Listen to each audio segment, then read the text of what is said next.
ರಾಜ್ಯದಲ್ಲಿ ಭೀಕರ ಬರ ತಾಂಡವ ಆಡ್ತಾ ಇದೆ. ಹುಲಿಗಮ್ಮ ದೇವಿ ಭಕ್ತರಿಗೂ ಕೂಡ ಆ ಬರದ ಭೀಕರತೆ ತಟ್ಟಿದೆ. ನೋಡಿ, ಹುಲಿಗಮ್ಮ ದೇವಿಯ ಭಕ್ತರು ದೇವರ ದರ್ಶನಕ್ಕೆ ಬೇರೆ ಬೇರೆ ಕಡೆಗಳಿಂದ ಬರ್ತಾರೆ. ತುಂಗಭದ್ರಾ ನದಿಯಲ್ಲೇ ನೀರಿಗಾಗಿ ಹಾಹಾಕಾರ ಎದುರಾಗಿರೋದ್ರಿಂದ ಆ ಚರಂಡಿ ಅಂತ ನೀರಿನಲ್ಲಿ ಹುಲಿಗಮ್ಮ ದೇವಿಯ ಭಕ್ತರು ಪುಣ್ಯ ಸ್ನಾನವನ್ನು ಮಾಡ್ತಾ ಇದ್ದಾರೆ.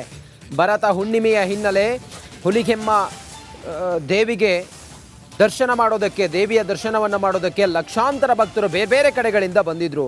ಅಲ್ಲಲ್ಲಿ ತುಂಗಭದ್ರಾ ನದಿಯ ನೀರು ತಗ್ಗು ಗುಂಡಿಗಳಲ್ಲಿ ನಿಂತಿತ್ತು.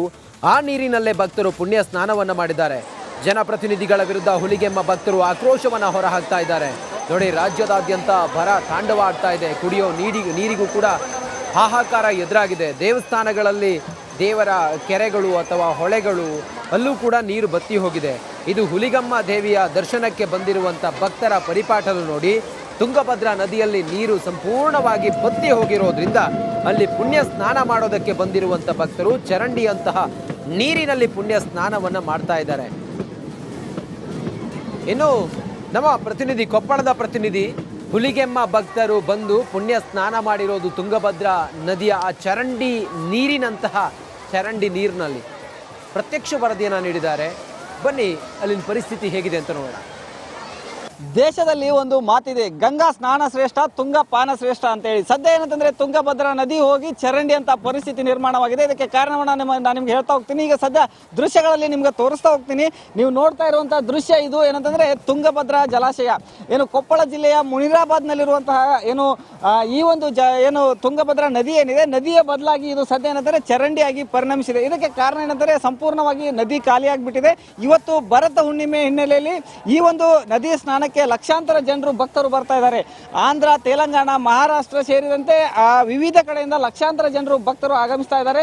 ಇಲ್ಲಿ ಬಂದು ಈ ಒಂದು ತುಂಗಭದ್ರಾ ನದಿಯಲ್ಲಿ ಏನು ಸ್ನಾನವನ್ನ ಮಾಡಿ ದೇವಿಯನ್ನ ದರ್ಶನವನ್ನ ಪಡೆದ್ರೆ ನಮ್ಮ ಕಷ್ಟ ಕಾರ್ಪಣ್ಯಗಳು ದೂರವಾಗ್ತವೆ, ಮೈಯಲ್ಲಿರುವಂತಹ ರೋಗ ರುಜಿನಗಳು ಕೂಡ ಕಡಿಮೆ ಆಗ್ತವೆ ಅನ್ನುವಂಥ ಒಂದು ಭಾವನೆಯಲ್ಲಿ, ಒಂದು ನಂಬಿಕೆಯಲ್ಲಿ ಇಲ್ಲಿ ಲಕ್ಷಾಂತರ ಜನರು ಭಕ್ತರು ಬರ್ತಾ ಇದ್ದಾರೆ. ಆದ್ರೆ ಇಲ್ಲಿರುವಂತಹ ಭಕ್ತರಿಗೆ ಸ್ನಾನ ಮಾಡ್ಲಿಕ್ಕೆ ನೀರು ಕೂಡ ಇಲ್ಲ. ಅದು ಚರಂಡಿ ಅಂತ ನೀರಲ್ಲಿ ಇವತ್ತು ಬರುವಂತಹ ಭಕ್ತರು ಒಂದು ಸ್ನಾನವನ್ನ ಮಾಡ್ತಾ ಇದ್ದಾರೆ. ಇವತ್ತು ಬೆಳಗ್ಗೆಯಿಂದ ಇಲ್ಲಿ ಸ್ನಾನವನ್ನ ಮಾಡಿದಂಥವ್ರಿಗೆ ಏನಂದ್ರೆ ಮೈಯಲ್ಲಿ ತುರಿಕೆ ಉಂಟಾಗ್ತಾ ಇದೆ. ನಾವು ಇಲ್ಲಿ ಬಂದ್ರೆ ನಮ್ಮ ಒಂದು ರೋಗ ರುಜಿನಗಳನ್ನ ಕಳೆದುಕೊಳ್ಳಲಿಕ್ಕೆ ಬರ್ತೀವಿ. ಆದ್ರೆ ಇಲ್ಲಿ ಈ ಒಂದು ನದಿಯಲ್ಲಿ ಸ್ನಾನ ಮಾಡಿದ್ರೆ ರೋಗ ರುಜಿನಗಳು ಹೆಚ್ಚಾಗುವಂತ ಪರಿಸ್ಥಿತಿ ನಿರ್ಮಾಣವಾಗಿದೆ. ಅಷ್ಟೊಂದು ಪ್ರಮಾಣದಲ್ಲಿ ಈ ನದಿಯ ನೀರು ಈಗಾಗಲೇ ಏನಂತಂದ್ರೆ ಮಲಿನವಾಗಿದೆ.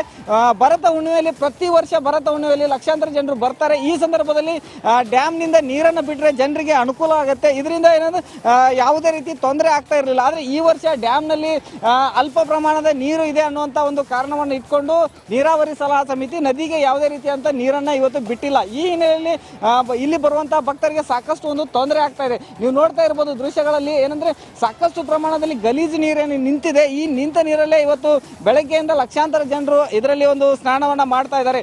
ಈ ಒಂದು ಸ್ನಾನವನ್ನ ಮಾಡೋದಷ್ಟೇ ಅಲ್ಲದೆ ಇಲ್ಲಿ ತಮ್ಮ ರೋಗ ರುಜಿನಗಳ ನಿವಾರಣೆಗೆ ಅಂತ ಬರೋರಿಗೆ ಇನ್ನೂ ಹೆಚ್ಚಿನ ಪ್ರಮಾಣದಲ್ಲಿ ರೋಗ ರುಜಿನಗಳು ಉಲ್ಬಣ ಆಗುತ್ತೆ ಅನ್ನುವಂತ ಒಂದು ಆತಂಕ ಕೂಡ ಇಲ್ಲಿ ಜನರಲ್ಲಿ ಮನೆ ಮಾಡಿದೆ. ಈಗಾಗಲೇ ಕೇವಲ 2 ಕಿಲೋಮೀಟರ್ ತುಂಗಭದ್ರಾ ಜಲಾಶಯ ಏನಿದೆ, ಜಲಾಶಯದಿಂದ 2 ಕಿಲೋಮೀಟರ್ ದೂರದಲ್ಲಿರುವಂತಹ ಈ ಹುಲಿಗಿ ಗ್ರಾಮದಲ್ಲಿ ಹುಲಿಗಿ ದೇವಸ್ಥಾನ ಇದೆ.